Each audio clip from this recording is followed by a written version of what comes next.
അത്ഭുതമന്ത്രി വീരനാം ദൈവം യേശുവേ വന്ദനം.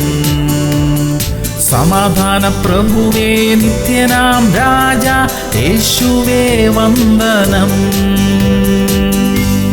1 തിമോഥെയോസ് 2:2 വിശേഷാൽ രാജാക്കന്മാർക്കും സകല അധികാരസ്ഥന്മാർക്കും വേണ്ടി യാചനയും പ്രാർത്ഥനയും പക്ഷപാതവും സ്തോത്രവും ചെയ്യണം എന്ന് ഞാൻ സകലത്തിനും മുൻപേ പ്രബോധിപ്പിക്കുന്നു. പ്രിയമുള്ളവരെ, നമ്മുടെ ദേശത്തിനു വേണ്ടി പ്രാർത്ഥിക്കണം. ഭരണാധികാരികൾക്കും മറ്റു പ്രധാനപ്പെട്ട നേതൃസ്ഥാനങ്ങളിൽ ഇരിക്കുന്നവർക്കും വേണ്ടി പ്രാർത്ഥിക്കണം. ബുദ്ധിയോടും പരിജ്ഞാനത്തോടും കൂടെ ഭരിക്കാൻ ദൈവം അവർക്ക് കൃപ നൽകട്ടെ. നമുക്ക് സമാധാനത്തോടെ ജീവിക്കാനും നീതിയും ന്യായവും ലഭിക്കേണ്ട ഇടങ്ങളിൽ നിന്ന് ലഭിക്കാനും ഉള്ള സാഹചര്യം ഉണ്ടാകട്ടെ. അന്യായവും അനീതിയും നമ്മുടെ ദേശത്ത് നിന്നും എന്നേക്കുമായിട്ട് മാറ്റപ്പെടട്ടെ. അതിനായി നമുക്ക് പ്രാർത്ഥിക്കാം. ഞങ്ങളുടെ നല്ല ദൈവമേ, സ്വർഗീയ പിതാവേ, ഞങ്ങളുടെ ദേശത്തെ അനുഗ്രഹിക്കണമേ. ഞങ്ങളുടെ ഭരണാധികാരികളെ അനുഗ്രഹിക്കണമേ. നീതിയും ന്യായവും ഞങ്ങളുടെ ദേശത്ത് എപ്പോഴും നിലനിന്ന് കാണാൻ സഹായിക്കണമേ അപ്പാ. യേശു ക്രിസ്തുവിന്റെ നാമത്തിൽ തന്നെ.